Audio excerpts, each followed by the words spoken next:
Can I say another one? Yo, I want to talk to y'all about something. I'm talking to you niggas about niggas being fucking cowards and shit. Now I know a lot of gangster niggas be like, fuck you talking about? Yeah, But yeah. we kill each other, Nigga. You and heard not me. the niggas oppressing us. Right. So I say, man, the guns. Right. And the guns, nigga. Let's go. Yo, this Heru the First Son. Walk with me, y'all. Check out my new audiobook, Self-Therapy, My Time on Rikers Island. Available on HeruTheFirstSon.com. It's my journal, my real-time thoughts when I was doing my bid on Rikers Island. No cap, no filter. If you want to check out a snippet, there's a link at the bottom of the homepage. Take you right to it. Yo, check me out, y'all. The realness. Peace. Yeah, y'all, what's good? This is Heru the First Son, Yo, it's Nyriq. and this is the Father, the Son, and the Trolley Ghost, where I like to troll Trolling you niggas with the truth. with the truth. Come on now. Yeah. So today's subject, we're gonna dive into my experiences a little bit. Um, Narik, you were curious about what the prison a little bit. Yeah, I mean, that's a pretty, I think, every black young male is pretty curious in prison. Not in a good way, but curious because we are always constantly faced with the fact that we might be there. Yeah, and so many of us end up there. So yeah, a kid can't help but to be curious. Can't help. Um, it's all too a real a threat to not be curious about it for a young black boy. So, Yeah, I uh, mean, it gets to the point where you might like I know, I've even had times where I might have even tried to envision like how I would act in such a setting, and it's crazy that you would have to do that. That you would think as a person you would do that. and this is something that just because of this, I only not even just because. The point is that this is just something you did, Right, just something I did. Just like and you can only imagine why. You know what I'm saying? Because it's just that real for a kid. You know what I'm saying? It was something I did when I was young, like, cause it was always a threat. If maybe not in reality, in my mind, because I don't, and you know, the whys is I guess so many, and sometimes it's hard to say what is what and which is which. But yeah, this is happening. Yeah, there's a lot of programming going on TV, but then again, it's really happening on the street, and you seeing you it. see it right in front of you every day. Like Right. So it's like, how can you deny the reality of it, even if it's not a threat for you as a right then for a young black boy? Like it's always there. So I remember like my case stemmed out of having a rifle. In This was in North Carolina, right? So this was a understand in North Carolina at the time, all you had to do was be 18 and you could walk into a Walmart and buy the kind of rifle that I had. It was a hunting rifle, but it was a semi-automatic rifle. I don't know. Call it what you want with the NRA and their lobbyists and shit. It was a replica AK, but it wasn't an AK. You know what I'm I saying? I get what you're It saying. was a SK actually, which is legal Mm-hmm. for a person to have. And so you could have bought that in a Walmart at that time, and um, and then I had weed, like a quarter pound, right? But Guns and um, drugs. right, and the feds have different laws than the state, so I was actually somewhat responsible hustler. I had a lawyer that I had a good relationship with, and certain things together, but I was always strategizing on the state level, like, cause at the time I wasn't doing anything. I was selling weed, you know what I'm saying? And I had a gun in the house. Like, who doesn't have a gun in the house in the South, in North Carolina? You know what I'm saying? Like, Right. and so I never thought that this shit could go federal. So I wasn't never thinking about the like knowing federal law, right? So anyway, uh, without going through the whole story, I got a million stories, yo, and then there was a whole story behind that day that I got locked up because there was some interesting shit happening. But basically, my neighbor tipped the police off that and gave them this very vague description of a guy with dreads in a white car and blase splitters, but Damn. they knew what apartment. They gave him the apartment though. So yeah, came, got me, whatever. And this guy who was they had an ATF task force in Raleigh PD, right? ATF task force. So this fucking guy is scumbag. He's trying to make his bones with the ATF, and he's on my case, and he's just treating it like he got some kind of big fish going on and all this other shit. And so it goes federal, and it was also the politics of the time. It was Mm. 9/11 had just happened, and the feds were just bugging out. They was snatching everybody up. If you was a crackhead with too much crack, that you might go fed. Might go federal that day. If I may ask, the year that they ran down on you, what year was that? Because you mentioned it was right after 9/11. I mean, I know it's not right after, but Yeah, it was like 2002. as my suspicion, because you went on a 2 year 2000. 2 year run. Yeah, it was 2002, and then I got house arrest. I stayed in, and then I I and then I was able, and then I cut the I cut the house arrest band off Oh and shit! and ran to New York, and I was on the run for like 2 years and shit, cause I was like, your brother had just been born that year too, and I was pissed off that because I was planning on doing the right thing with that whole situation, like what I mean. Because again, of what I remember, we talked Yeah, about in the yeah, yeah. last I'll be one, better than my being a daddy. better daddy than mine. So I'm like, be a better daddy than my daddy, goddamn. I'm So be there. I'm gonna be there. I'm gonna be there for mine. You know what I'm saying? Listen, the world is cold, my nigga. But anyway, yeah, that shit was a trauma. Like, I was mad about that. So I'm like, y'all niggas gonna have to come get me if y'all gonna do that. And so I ran. I ain't saying it made sense.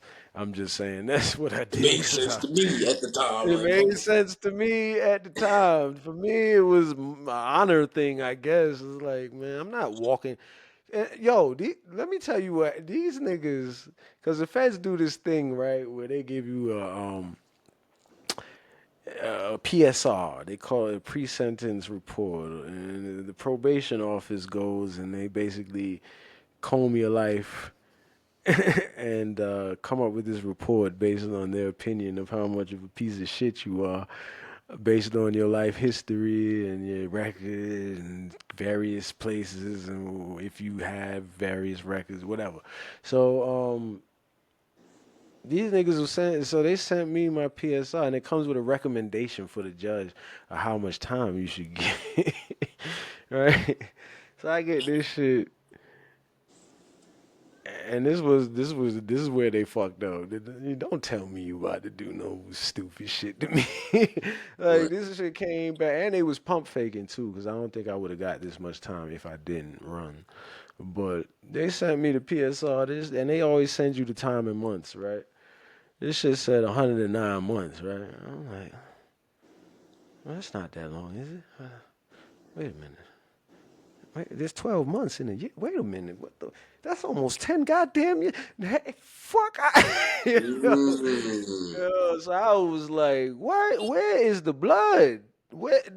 Yeah. What? I ain't hurt nobody. I ain't steal nothing that wasn't mine. Fuck out of here. I'm not walking into no courtroom for you to give me Mm. almost 10 years for just having a quarter pound of weed and just you found a rifle under my bed. Man, fuck you niggas. You gonna have to come get me. Like Right. you gonna have to come get me. Like I'm not gonna walk into a courtroom like a lamb to the slaughter. That's how I was thinking about it in my head at the time. Hmm. I can't say I can say that the outcome wasn't ideal. I can Outcome definitely was say I can say it wasn't the right decision from that perspective, definitely. But from I'm a guy who feels honor very strongly, and that's something that a lot of people don't even understand anymore. But from a perspective of honor, I don't know that I was wrong, because, yeah, why would you walk into a courtroom and just let them do that to you? I don't know. I'm just not that passive. But anyway, No, I um, feel it. I agree with the sentiment. I probably would have did the same. I mean, nah, I mean, listen, let me tell you something. That shit was a six of one, half dozen of the other decision for me. That was a hard decision to make because neither one looked good. Trust me, like going on the run, like that shit is. I felt it like that. I knew it wasn't gonna be, and it wasn't. You know what I'm saying? I knew it wasn't gonna be easy, and it was because you can't make like, especially in the situation that I was in. I wasn't no big time nigga. Like I ain't have no bread. Like I had a little bit of bread stashed away. Like you can't make no money when you on the run. Like you got to lay low. Like you definitely can't get a job. I mean, unless you gotta connect. It's just you gotta live off the land for real. Then. right. So anyway, did that for about 2, 3 years. 2005, October 2000. Well, no, before that. I was in because I had when I went on the run. The first place I went was I went to Connecticut. I passed through New York. I think I seen a little bit of the family that I had in New York, and when I was transferring buses, but I was on my way to Connecticut. I went to Hamden. I had a cousin there that was in college, and he was like the RA of a college dorm, but Mm. this but this college dorm was like a house because this was like Connecticut, like this is bread. This was a college like where people with bread send their kids, Right. and I hid out there for a couple months with him. He had like two white boys that stayed there with him, and they had this house to themselves. Wow. Yeah, it was like I had to leave there, went somewhere. I went to Rochester, New York, and then I came to the city. I stayed in Rochester for the winter, came down for the city, and then, long story short, though, I ended up in the Bronx, got low on bread, and then I kind of made a desperate decision. There's these twins, these twin niggas from where was they from? Antigua. They had they had a candy store and they had a spot. Long story short, they asked me to. I I messed around and tried to mess with them on some hustling shit, and I caught a charge in the Bronx selling to an undercover. Knocked Fuck. me, and on Gun Hill Road. Boom, got Damn. locked up. But here's the funny shit. They locked me up. But for some reason, my prints didn't come back to identify me fast enough. So they thought I gave them a fake name and they thought it was my first time getting locked up. So they let me out the next day. Mm, And I kept, I was at large for another year. damn. Imagine that when they wake up the next day like, yo, y'all still got that dude. That dude is a whole live fugitive. Nah, we let that nigga go yesterday. Yeah, somebody fucked. I don't know how that shit happened because I thought it was over. You thought I thought it was over, nigga. I thought it was a rat rooski, nigga. But they fucked around, let me out. I got out. I was damn. at law. So when they actually got me. I was in Brooklyn, stop and frisk, TNT day. I was right around my home neighborhood, but Mm, I had been gone for so long, nobody knew me. But yeah, not nobody, but not a lot of people. But they ran down on me. I had a little weed on me and a knife, but this time my prince came up before yeah, immediately when I got to the station, it was like, oh, you got a federal warrant on you, yeah. I was like, all right, so had to go to the island, damn. and so well, actually, let me see what happened. Where them niggas took me first? They took me to yeah. I went to the city court first. You know what I'm saying? Niggas sentenced me. Um, because I went to the island. I went to the island that day, matter of fact. So that's where it started. But then they sentenced me and all that, and I had to do a. They remembered the shit that happened before in the Bronx. That shit was on the record too. So Oh yeah. they was like, yeah, yeah. So you're gonna do a bullet on the island for that shit, right?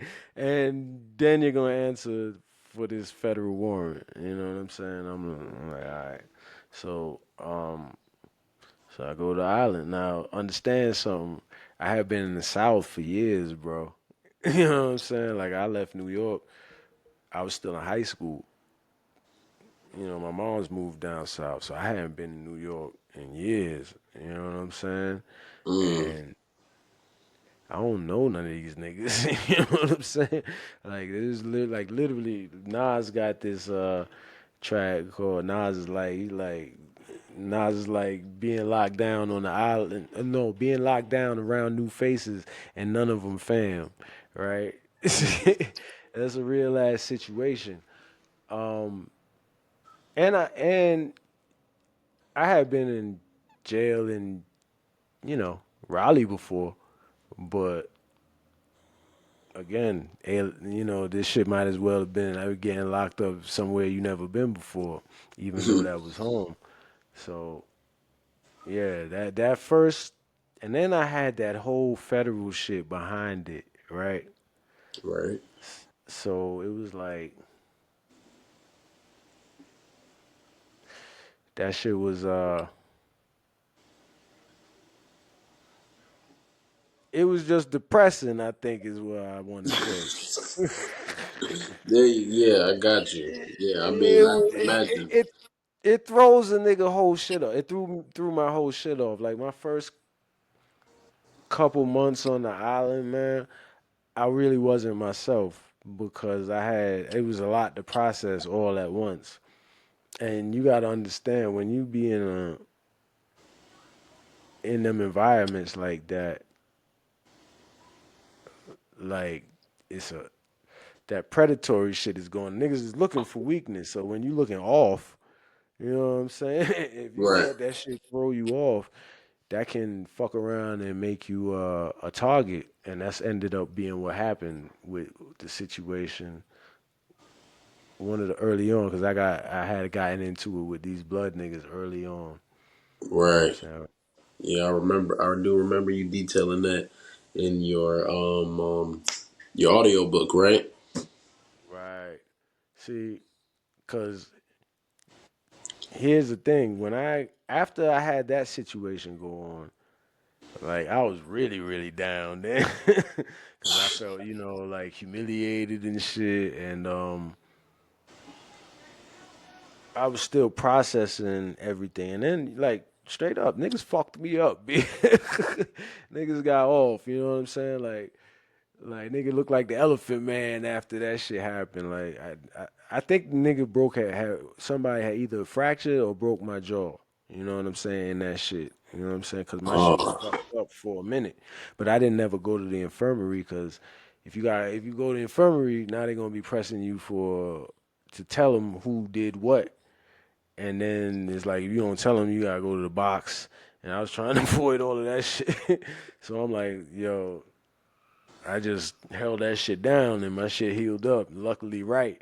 But yeah, my shit was fucked up yeah. after that shit. You know what I'm saying? So, um, after that shit happened, that's when I started journaling, right? Because I was Mm. down and, I was really me, let me tell you something about me, man. I ain't never really been no gangster, nigga, if you will. You know what I'm saying? I ain't on gangster, but I have been a revolutionary my whole life. And that shit sometimes get confused because they look kind of similar. You know what I'm saying? Like, nigga not soft, but trust me, I let a lot of niggas slide that probably should have been killed in my life because I have principles. Like I ain't in the you know what I'm saying, doing foul shit to people. You know what I'm saying? Especially not my people.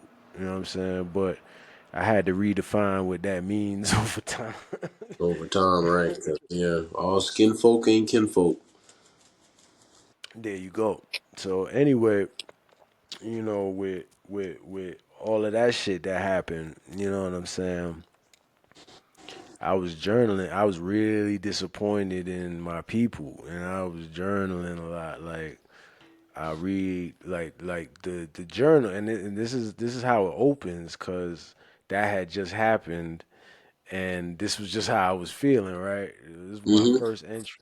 My first entry is Thursday, December 8th, 2005. It says, "It is a terrible feeling to realize after losing everything dear to you that your cause is futile. My people have disappointed and betrayed me so many times now that I've come to Don't hate them. hate them. Yup. I see now that in their present mentality, my people do not deserve freedom. Not only do they not deserve freedom, but they themselves are primarily to blame for their own lack of advancement since the ending of institutionalized slavery. The temptation to sabotage one's own kind and to take one's frustration out on the people closest to one, these are demons that can only be vanquished within oneself." Man. Yeah, no, I felt that. I felt that definitely when you said that. When I first heard that, I was like, man, because that's my exact feelings to an extent. Niggas is disappointing. You Yeah, man. Niggas like my prison experience changed my whole Afrocentrism. It changed the character of my whole blackness. Cause I'll be honest with you, man. Like that shit, prison. I came out of prison. Prison was like everything. It was like I was very disappointed in men. And when I came out of prison, I said to myself, I'm only messing with women from now on. And then they showed me like they ain't shit neither. So now know. it ain't no better, if not worse. So now I'm just disappointed in humanity and shit. Now my nigga a monk. Now my nigga a monk. Now. Nah, I ain't gonna do all that, but but I ain't fucking with folk like that either. Like, there's only so far we can go together, and then we have to part ways. Okay.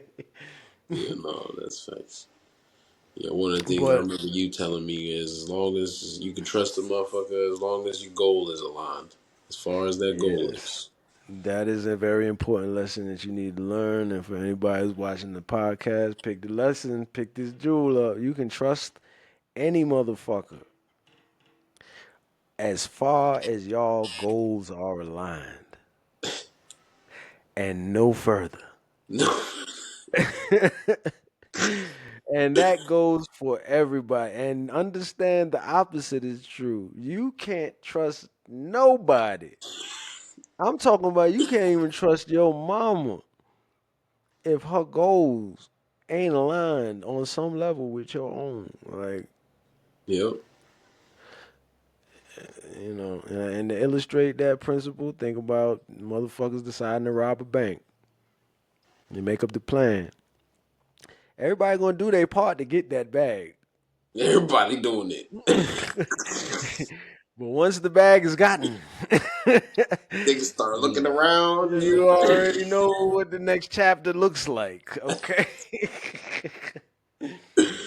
Man, yeah, that's crazy. So, I guess we can move next. I wanted to, because I remember you was talking about, still back on the revolutionary tip and everything.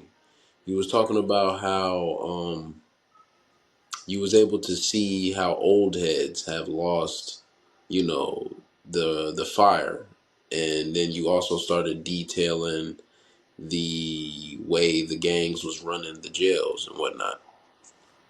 Yeah, yeah. So one thing that you gotta know when you go into there, especially like Rikers Island, that shit is heavy blood influence, heavy blood influence. At the time that I was there, excuse me, at the time that I was there, I'm not sure. I don't even want to know what's going on there now. I don't But care. I don't care. I don't fucking care.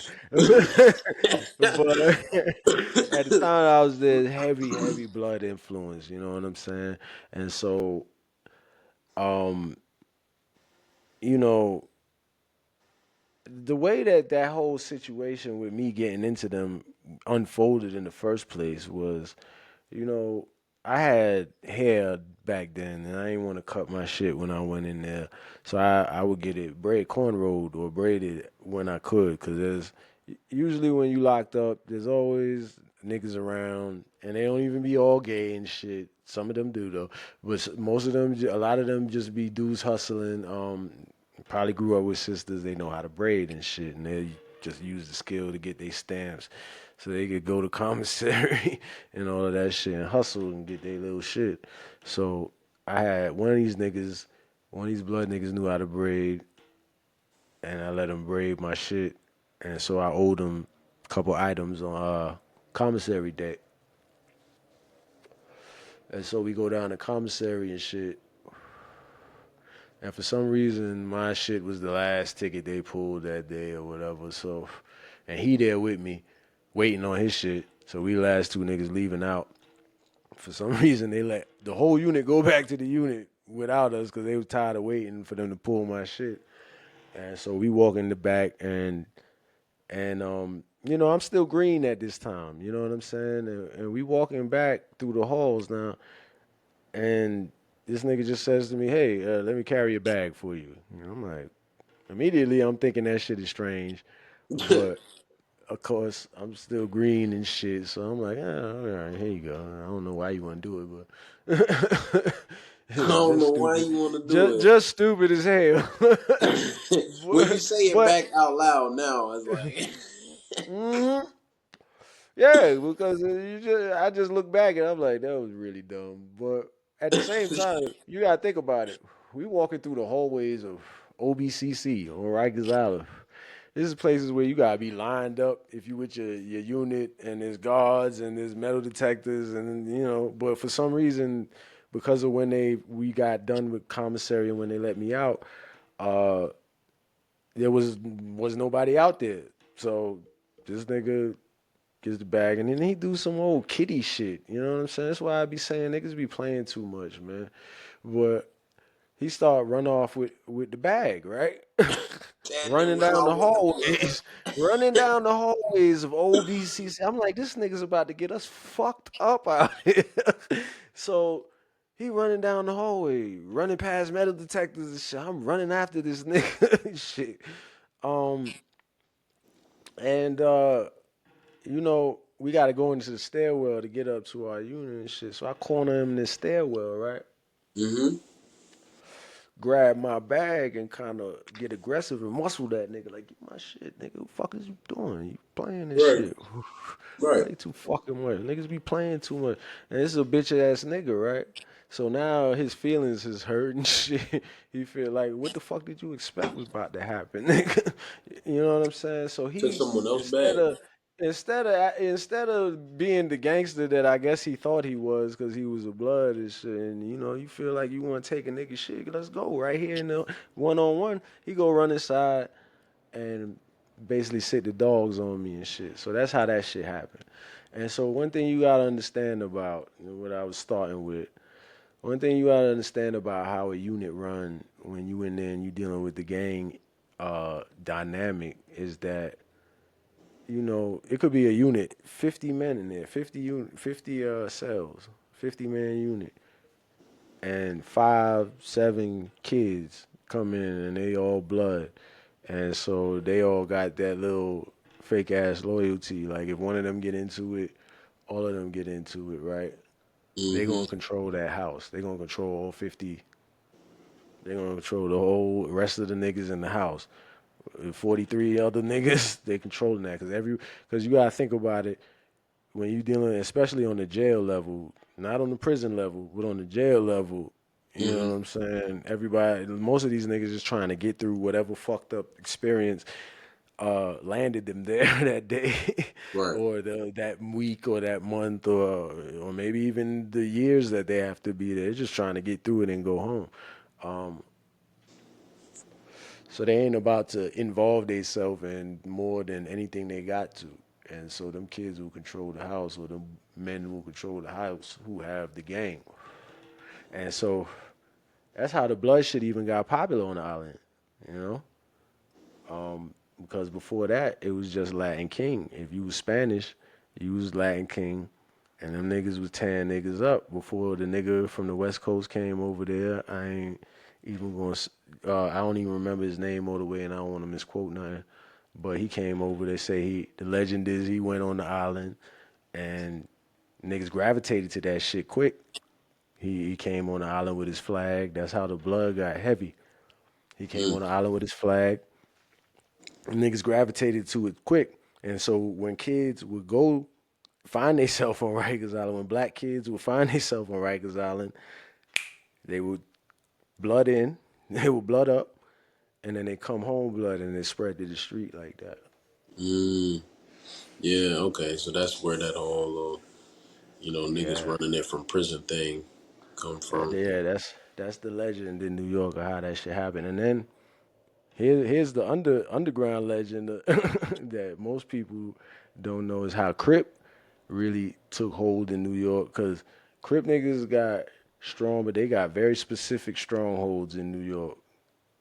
It's Flatbush, you know what I'm saying, and it's um certain parts of Harlem. Well, but Flatbush is the heaviest stronghold for the Crips, or where it was when really shit started like that. And and you know why that shit happened like that? No, why? And this is something that a lot of people don't talk about, but there's always been in New York, there was always a little bit of underlying tension, just a little bit of underlying tension between niggas from the islands and niggas from Africa, foreign niggas Right. and American niggas. And Jamaican niggas and all that, like, cause they got heavy, and there was a period of time in the '80s where niggas was scared of Jamaican niggas, like the shower posse age. Yeah. Like, yeah. Um, so motherfucking when all the American niggas started coming home blood, and all these American niggas started blooding up in the hood, all the island niggas was like, "Fuck it, then we gonna crip up, nigga." Oh So, man. and you gotta understand, Flatbush is like all island niggas. Like that's like heavy. That's where all mad islanders really landed. You know what I mean? So, and even when at the time on Rikers Island, like the island consists of a lot of different buildings. Bloods dominated damn near pretty much every building, every unit, every building. But one building they put all the crypts, like the beacon. The beacon was where all the crypts were, and so that led to me having kind of a greater respect for it, because I didn't have. I had, because of that shit that happened with the blood niggas and then certain other shit. I didn't have more extreme issues with them niggas, but I used to observe a lot of the shit that they used to do on the island, and I ain't really like, I ain't really like them niggas like that because I thought they was bullies. You know what I'm saying? Right. Um, and I had more, I had more respect. If I see a Crip nigga that held his flag when he was, if you see a Crip, especially in that age, if you saw a Crip nigga that held his flag and didn't drop it, and he went to the island, he went through the system and came back and he never dropped his flag, yo, that's a real ass, that was a real ass nigga. That was a real ass. Yeah. Cause trust me, Facts. he been through a lot of shit holding that flag. Like, yo, but if you found yourself anywhere else than the Beacon and you was Crip, you was from Flatbush, man, Man. drama, nigga. That's something right there. That's something. So Yeah. like along with the with the gang influence, you would say like well, obviously we could assume they had like control over shit, everything. You know, time, what like phone. What was the perks you had? Like phone calls, TV, snacks. Those are perks, I guess. One one thing about jail, man, that shit is designed to like regress your ass into childhood. Like, you know what I'm saying? A lot. So there won't be a lot. You know, it's just like the food. You know what I'm saying? Food becomes a big thing for you. TV becomes a big thing for you. Um,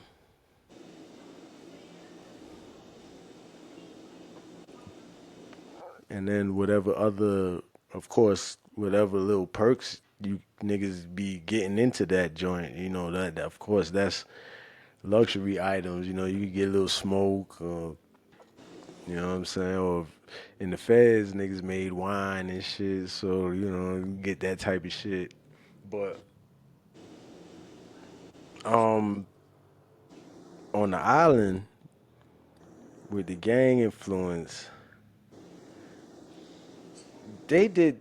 All right, so they had this thing that they did right, and like these niggas would be running the house, and they had this thing on the island, the administration or whatever, called the house gang. So they would pick a couple inmates that after lock-in, their job was to clean up and kind of straighten up before they locked in, right? Hmm.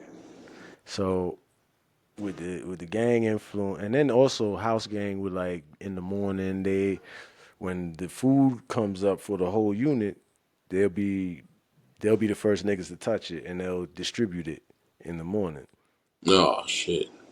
right? So that's Oh what shit. that's what House Gang did, and so the Blood niggas they would dominate, of course, and dominate and monopolize the House Gang positions in a kind of a deal with the COs, like the COs.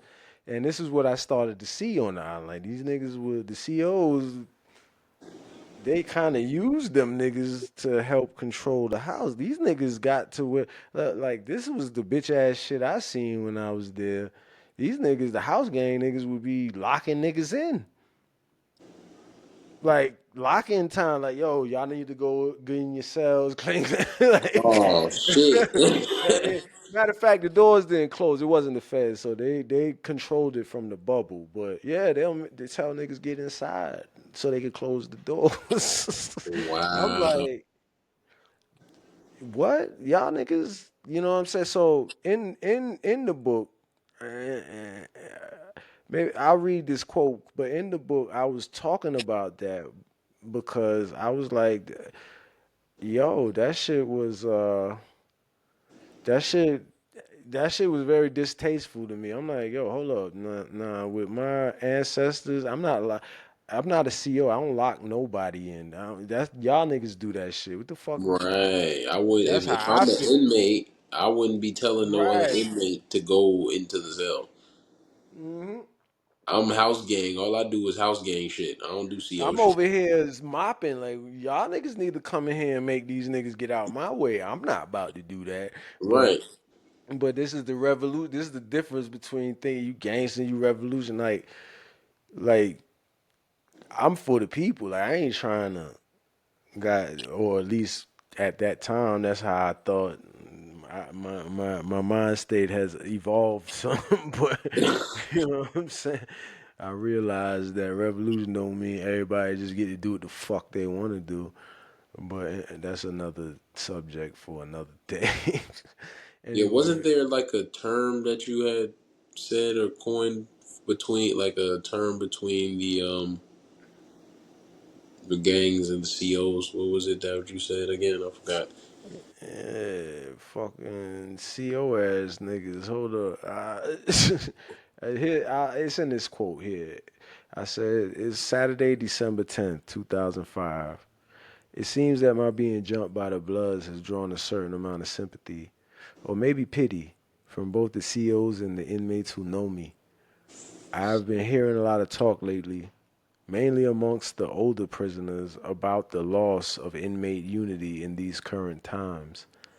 As I examine the situation, I believe that the gang influence may be the reason for the fragmentation in the inmate populace because it breaks prisoners up into 3 or 4 categories: Bloods, Crips, Latin Kings, and Neutrals mainly, none of which are very fond of the other, instead of it just being inmates versus their jailers.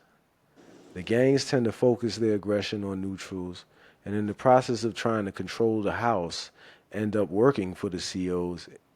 In exchange, COs allow them to monopolize extra food, phone time, and other minute perks. Mm, CO ass niggas and trustee ass niggas, I call them. House niggas in disguise. Punks posing as gangsters. Or maybe that is gangster, but it damn sure ain't revolutionary. right. Damn sure isn't. You Yeah. know, that kind of illustrates, you know, for me the difference because, there was a time where and the shit got lost, but niggas wasn't hard just for the sake of being hard. They Right, were because hard. that's what it is now. Yeah, what you hard for? Like, what if there wasn't nothing going on? You still gonna be hard? Like, Yeah. and the answer to that is actually yes, but not aggressive because there ain't nothing going on, homie. Like, Right. chill, like, but niggas is hard for a reason. Like, we got a struggle that we dealing with, and everybody seem to have forgotten that shit. Like, and the character of it really, like, because they done mixed it up with so many other people's bullshit struggles, right? That they don't even like, and yeah, I we think it's we already that know this. and consumerism. But yeah. Yeah, well, the consumerism is the trick. You see, these niggas don't understand, man. Y'all, these niggas be out here acting like monkeys. They say that the way to trap a monkey is put something shiny in a hole that's big enough for him to stick his hand in, but But too small for him to pull his fist out. yep. And that motherfucker will sit there and let himself get caught, cause he don't want to let go of that little shiny thing in there. That's what they say. Right. Right. That be nigga problem. Like, you get, especially these hoes out here. They entice you to with all kind of consumerism to pick up all kind of causes and shit like that. You don't even know it's consumerism. You thinking that you thinking that you trying to do something good and this and that, but you you giving your money to what and whom, and you Exactly. going out and supporting what and whom, and then you turn around and you not supporting what and Mm. whom. Mm. Come on now. You want to go? Y'all got you. you got this whole, I need to be free. Shit, free from what? Free to do what? Mm-hmm. But you know, but with that, how that shit plays out with the prison shit, I went from there to the feds, and from once I got through the island experience, that was like training camp. That was like boot camp. Mm. You know what I'm saying? Because the feds was smooth for me after that experience. And the funny thing is this, you know, it's not that the feds is sweet at all, but an old timer told me this early on in my bid. But he told me, and he put it in terms of the difference between the juvenile unit and the units where there's grown men. He was like, if you go to the juvenile unit, you're gonna see shit happening all the time. Fights, niggas cutting each other face, all this Mm. other shit. But it really ain't shit. Like, it's just static and shit. He said, grown man units, they gonna be calm. You're not gonna see shit going on all the time. But when you see something going on, Mm. it's gonna be serious, and somebody is probably gonna be like serious Yeah, casualties. like it's gonna be dead, Yeah, yeah, traumatizing type shit. right. Yeah, no. Um, Somebody probably died because niggas, when you grown, you just take it to the full extent, and um, that's kind of the difference between jail and prison, or the difference between the island and the feds. Is like island niggas getting beat up all the time, shit happening. You walking down the hallway, you see niggas with black eyes online and shit. It's like, shit going on all the time. But when you go to, and the thing about it is, there's a difference between jail and prison. And I had to figure, me being the thinker, I understood the concept after meditating on it. It's when you get into jail, you got a bunch of people that just came in out of court. They just got their charge. Whatever happened just happened in their life, and they just getting in jail. And they all just dumped in there together. They don't know each other. If you understand the nature of men and the nature of animals, you know what I'm saying. The first thing that got to be established is who's It's running shit dominant. here. Yep, Right, so you're gonna have a lot of jockeying and a lot of, you know what I'm saying, and so you see more like fights and shit, drama happen in jail. that makes sense. Prison is different. When you go to the pound, when you go to the compound, to the prison, to the yard, you know what I'm saying. You going a bunch. You going amongst a bunch of niggas who known each other. They've been in there together for years. You know what I'm saying? Niggas know who's the killers, who's the suckers, who's the homo, who running what car, who's running with who. The niggas understand there's a social framework that's set and it's in Hmm. place and it keeps things stable. You know what I'm saying?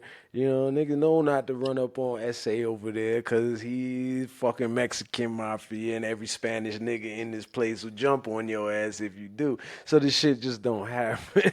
Right. You know what I'm saying? Niggas know that's the imam over there and every Muslim nigga in here is gonna get on your ass if you touch that man. So it don't happen.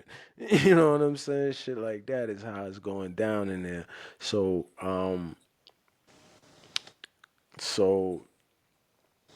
that shit is a different zone. So again, you don't see shit happen that much, but when something happen, it be It's very, serious. Like they very. they locking this shit down. Like if it, and Fez is like everything is a gang.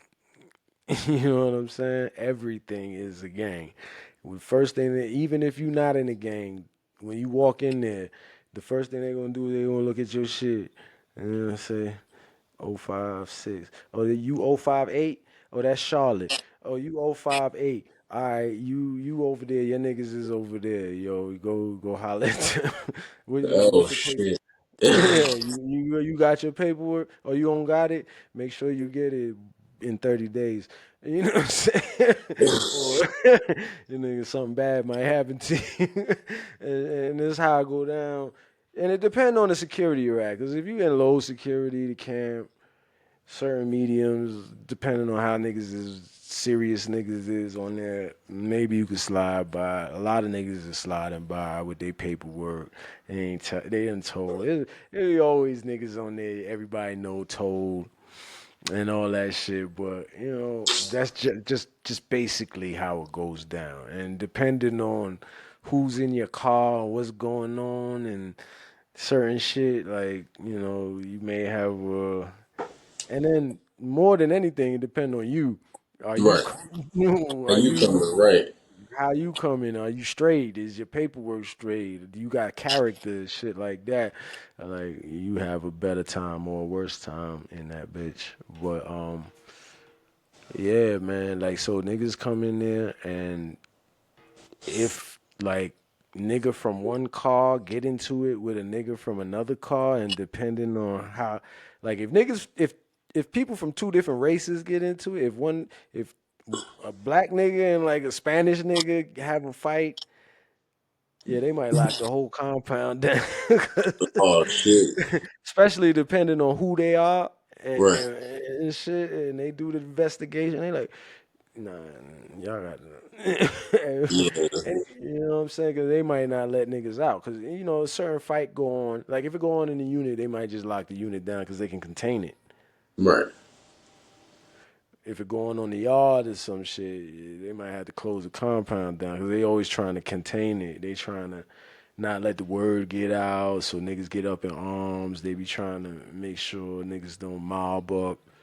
And then, it's a different world, bro.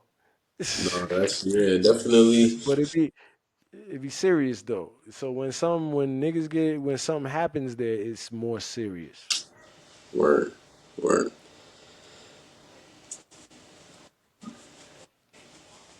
That's Yeah, I real shit. remember you was talking about just to follow up on like how you coming. You spoke about a Trinidadian kid who was getting jumped on because what he was looking a little bit too victim like or something like that. Yeah. Oh, you talking about with how you coming when you yeah. So here's the thing. This is the funny thing, man. I noticed and there was a couple other niggas that I met or observed, even in the feds, that just some niggas be decent niggas and they just have a rough time in there. You know what I'm saying? So, you know, the Trini kid, no, he wasn't even Trini. He was Belizean. He's from Belize. And Mm. he had the cell next to mine and he was a real mild mannered dude, mild mannered kid, you know what I'm saying? Didn't really bother nobody. I ain't see him doing no snake shit or no fuck shit, but he just seemed to draw aggression. Like I remember one day nigga was walking down. I'm down at a table playing cards and shit. This nigga walking. One of these blood niggas. I don't know what was on his mind. He was stressed out about something, his bitch or whatever, and he just bow hit this nigga, and knocked this nigga the fuck out. But it was Damn. some, but it was some faggot shit because he ain't even see it coming. Like he was just walking by the nigga and he just decked that nigga out of nowhere. And niggas, even the rest of the niggas was like, "Yo, what? Like, yo, what you doing? Go da da da da." Yeah. And he used to sit at the table where I sat at, where we was sitting sometimes to play with us. So we kind of seen that nigga on the ground trying to. I don't know if how many times you see a nigga get knocked out, but when they knocked out, they not all the way knocked out. They trying to get it together. They look like they got cerebral palsy or some shit.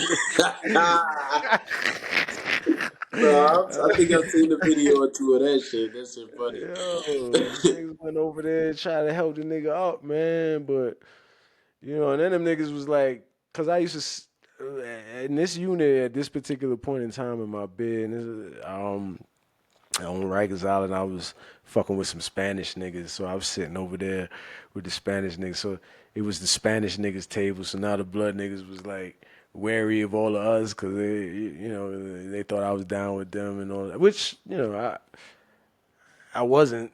but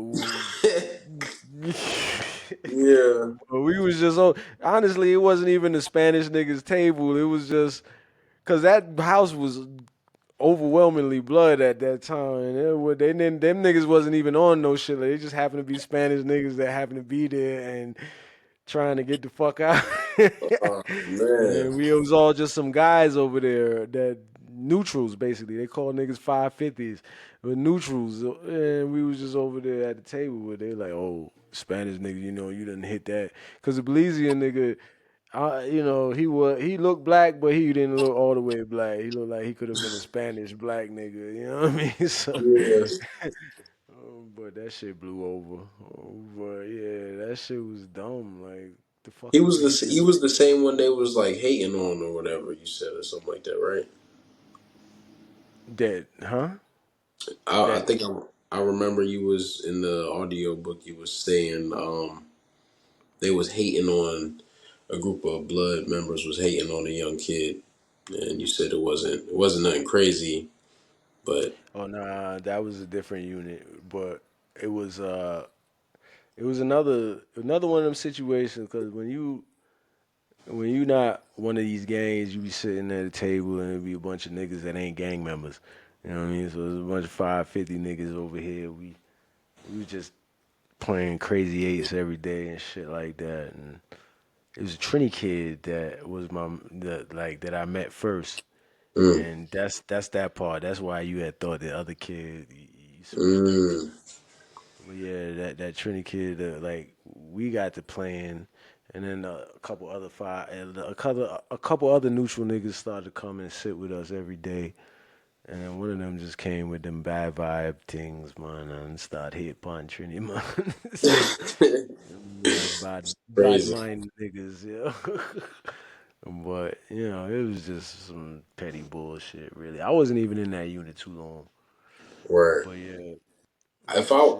from if for my detail of listening, I would say your best.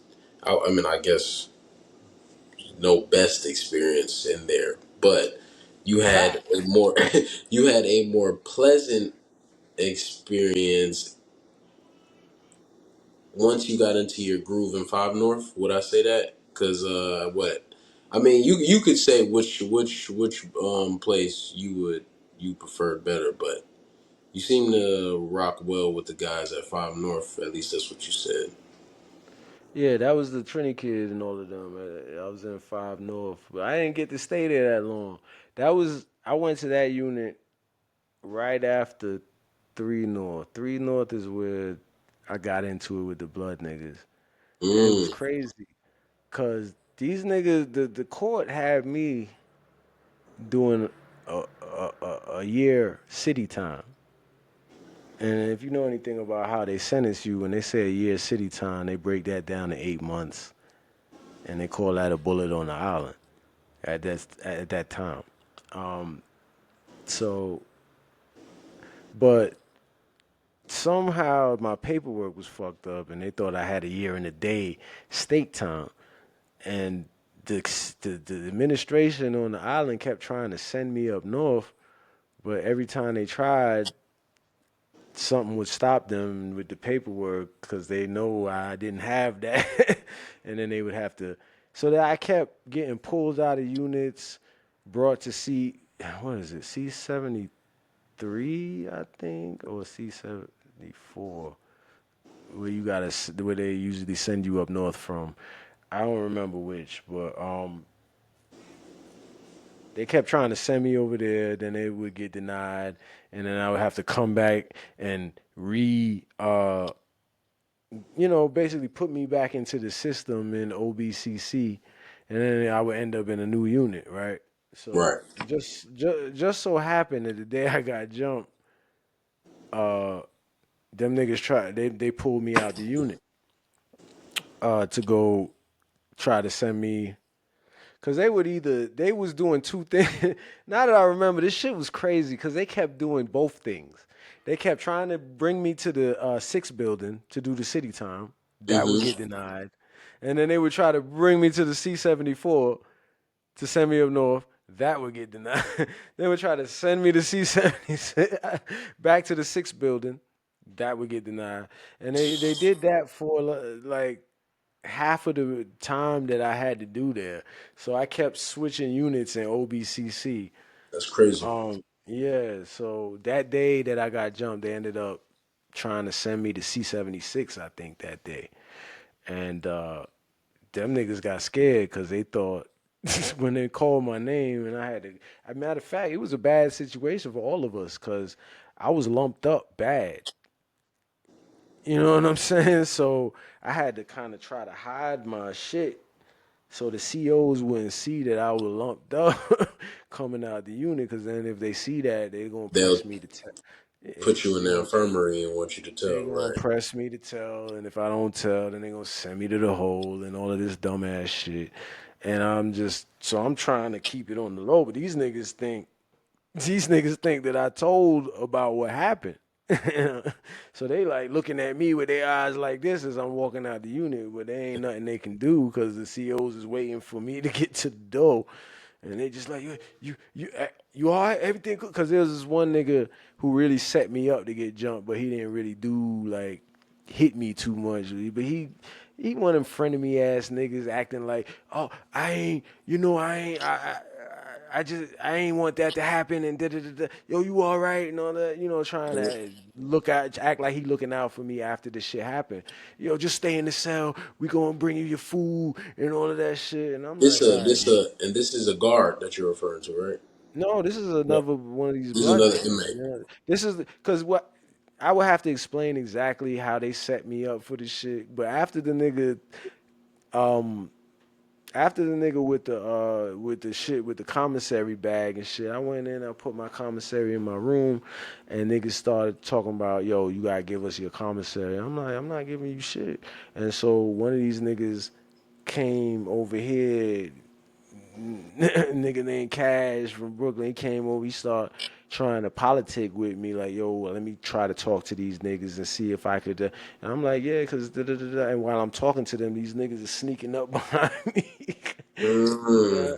So then when I hear, my spidey sense get the tingling. So I turn around, I'm about to get ready to get busy, and this nigga Cash grabbed me from behind and got my hands. And them niggas, and then these niggas and then the nigga Cash tried to pull me into the cell, right? So I'm trying to stay out of the cell.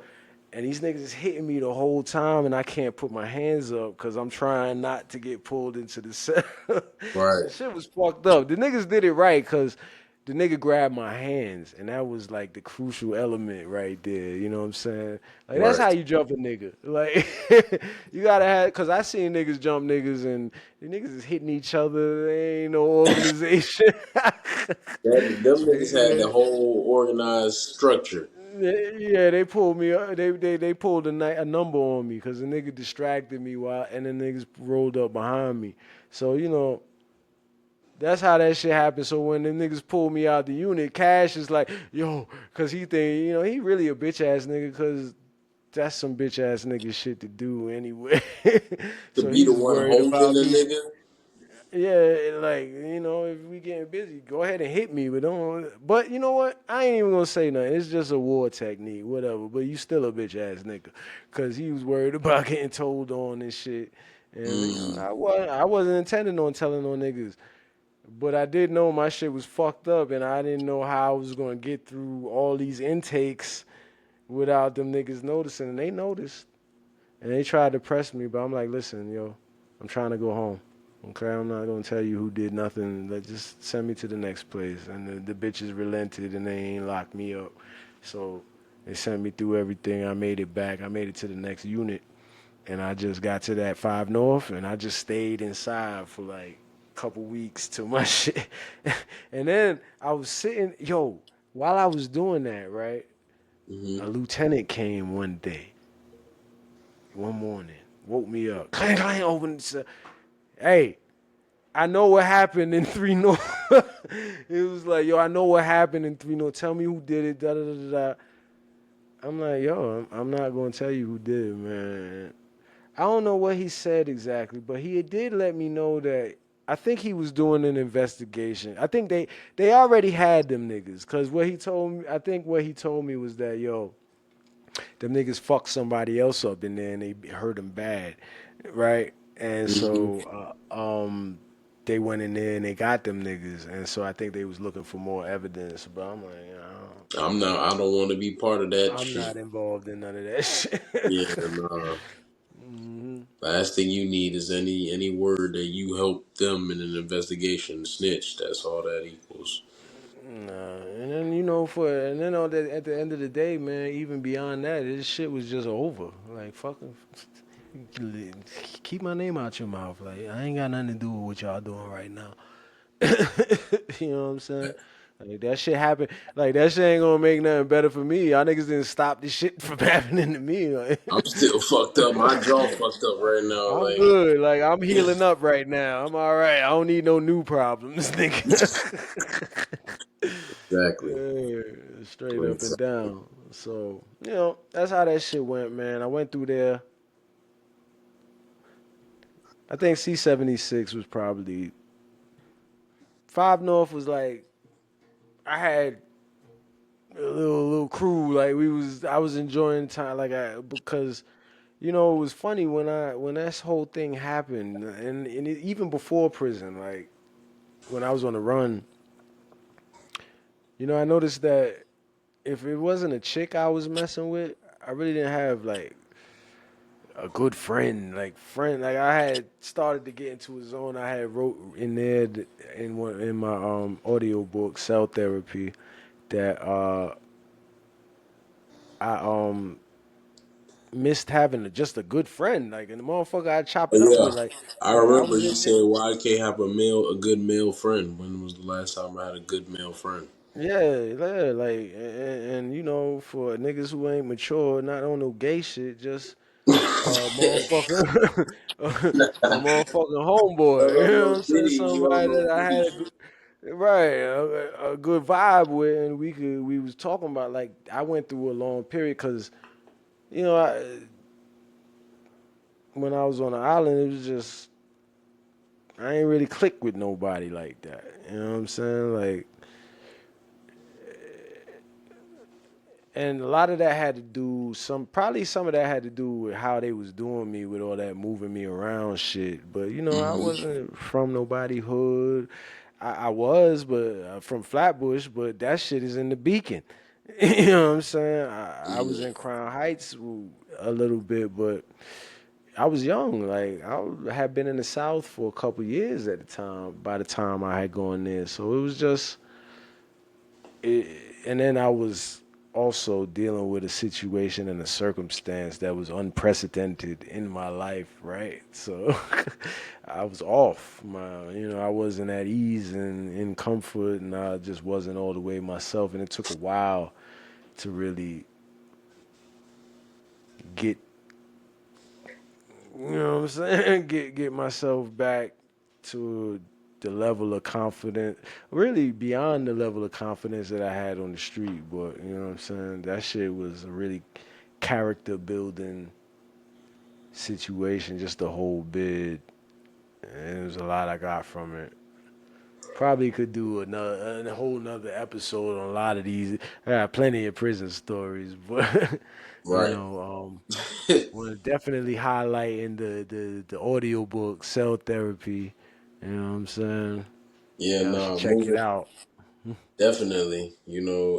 I remember, you know, just going forward because like as I was listening to it, it's.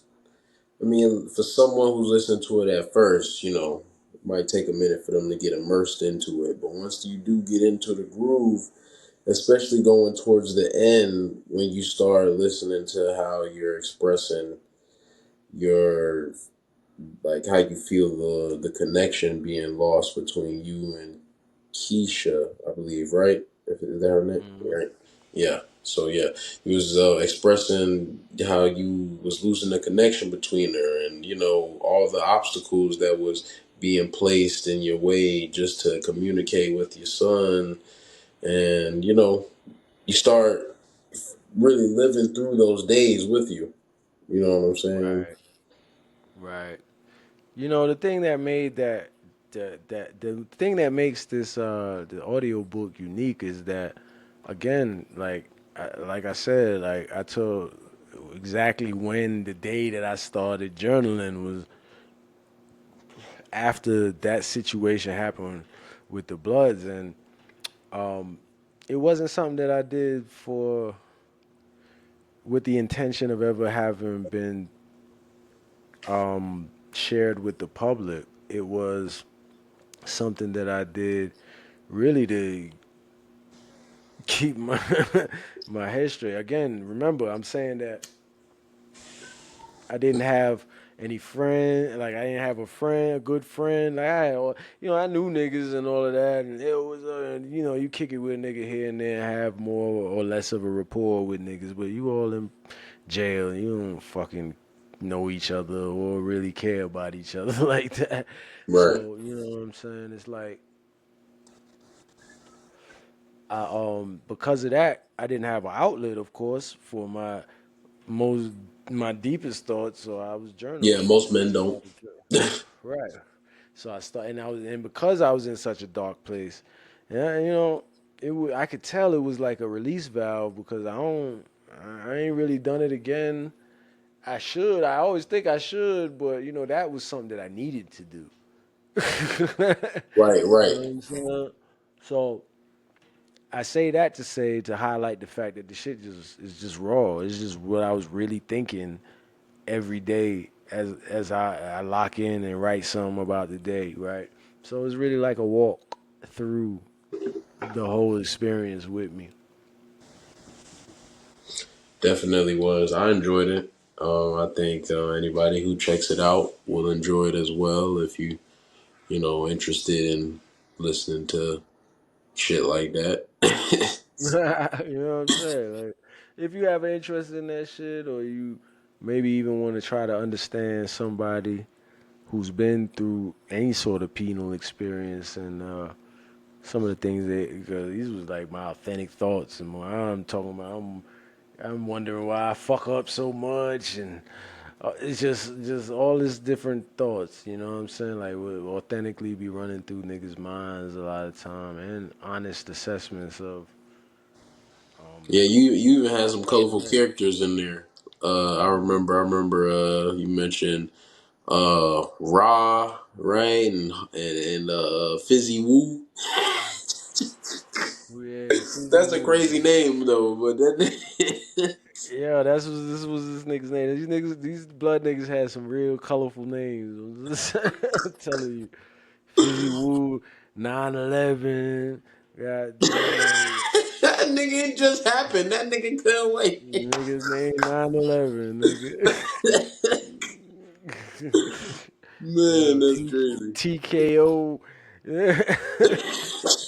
Yo, niggas had some names now, but nigga Fizzy Woo, I remember when I met this nigga, I had just finished dealing with that whole blood situation, and I had to go to court. And I was still healing up, and we was in the holding pens, either on the way in or on the way out to court. I think it was on the way in, waiting to get back in the unit. And he looked at me. This nigga, this nigga was a big blood nigga from Eden Wall Projects, and he looked at me. He like, "Oh, niggas got at you." Huh? I'm like, yeah. He was like, yeah. And the way that he just came at me was different than I thought. I didn't expect it. He was like, yeah, that's why I keep the blase blah and on the, you know what I'm saying? Telling me I boof the scalpel and get the scalpel in and all this Oh other shit. shit, nah, Yeah. nigga When you, putting. yeah, when they call it boofing, when you put the joint in your ass and shit, when you put anything in there, the suitcase and that shit, that's what they used to call it back then. So like, Damn. nigga, and he just took a liking to me, you know what I'm saying, and fucked around, ended up in that nigga's unit soon after meeting him, and then we had our time together. This fucking nigga, he used to always be wanting phone calls and shit, but every nigga niggas always harassing each other for phone calls up there, trying to hustle up phone calls different ways. Borrow one, I give you one tomorrow. I'll pay you this. I give you a piece of chicken, something. You know what I'm saying? Always want phone calls. Damn. And dealing with a bunch of grimy niggas, sometimes that shit don't be working out how you want it to work out. But Word. fucking with Fizzy Woo, he used to look out because this nigga used to get weed and he paid me for them calls and weed. Hey, I was all right. Here you go. I ain't got nobody to call today, nigga. Yeah. I'm glad you even kind of elaborated on that before we get off because as I was listening to it, I did remember when you was like, and Fizzy Woo was straight up with me, and I was like, what did he mean? That was in regards to the fact that the nigga would always ask you for the phone call, and he upheld his word. So Yeah, you ran into exactly. a lot of niggas who wasn't doing that. I assume, like, Exactly. You know what I'm saying? There was a lot of niggas who, you know what I'm saying? Oh, I'll pay you when we go to commissary if you give me a call today and you looking for these niggas for commissary and you know what I'm saying? Ducking and hiding and, you know what I'm saying? Put you in a situation where you need to, do something to a nigga and it's like, you got to figure out how much of that type of shit you going to let slide because one thing when you in an environment full of predators, they looking, they watching, they want to mhm. see weakness. One thing about a predator, man, and this is why these bitches, everybody out here be thinking there's everybody gets raped in prison or some shit. It's like, nah, you really niggas be knowing what monkey know what tree to climb. That's what they say in Jamaica. You know what I'm saying? You know what I'm Monkey saying? know Like, what tree. yeah, when you dealing with predators, right? A predator ain't looking for a fight. Right, He really not a true predator. He not a looking true. for an easy kill. You know what I'm saying? So motherfucker gotta have a little sugar in their tank to start with for a lot of niggas to get targeted for that type of shit. Like Mm, if he look at you and he look at you and he think, this nigga going, cause you gotta understand like that shit get deep on a nigga. Like motherfucker violate the wrong the nigga. If a nigga had ever tried or violated me in such a way, nigga, I would never come out because my whole life would be devoted to killing this nigga in the most violent and brutal way possible. right, So the nigga they don't be wanting that type of drama, so they not gonna do that to certain. They see that shit in you, they like they looking for a nigga that already a little soft and sweet. You know what I'm nigga look saying? easy. Yeah, You know what I this mean? he might like it looking ass. Right. So, you gotta always guard against um um giving the appearance of weakness.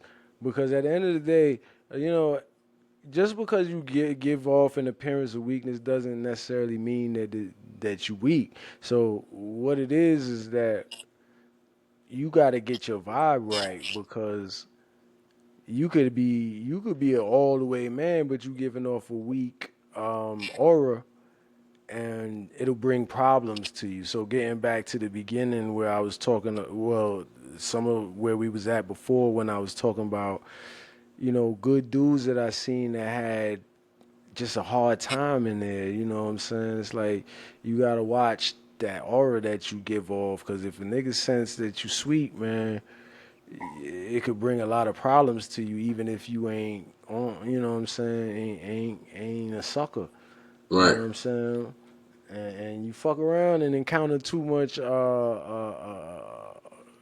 punishment. You might end up a sucker. So you got you gotta guard your grill in there. You know what I'm saying? right. But, Thanks, but thanks. yeah, man, it was definitely a good one done. You know what I'm Yes, sir. saying? I agree. This was a good conversation. I learned a lot. I'm pretty sure somebody listening, watching, they definitely, especially if you ain't never been in the system and you got all those stereotypes in your head about what's that. Because I mean, you was in, just just so we can reiterate it, you was at Rikers Island. You know what I'm saying? Like, you was at Rikers Island. Like, let's be honest, that's not no motherfucking walk in the park to place to be at. Like, you Nah, know, so a lot of niggas yeah. wouldn't make it. And you know, they ain't there's a lot of rough places, you know what I'm saying? But yeah, that's a rough spot. A lot of people wouldn't make it there. So, you know, yo, that shit, gladiator school. That's what they used to call it. Gladiator school. That I'm shit getting was it. Okay. it'll get your mind right, nigga. It'll either break it or make it. One of the two. One of the two, yeah. Facts. Yeah.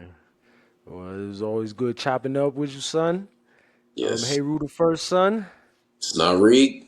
It's good. Talking to you, Pops. Father, the Son, and the Trolley Ghost, man. We out. Peace, y'all. Yo. Peace. Oh, like and subscribe, all that good shit. Oh yeah, yeah. Y'all know. Come That on now. shit, Show some help love. the algorithm. If you got something out of this, help me out, baby. Help a nigga out. Come on now. You know what I'm saying? Help niggas out. All right, y'all. Peace. Peace.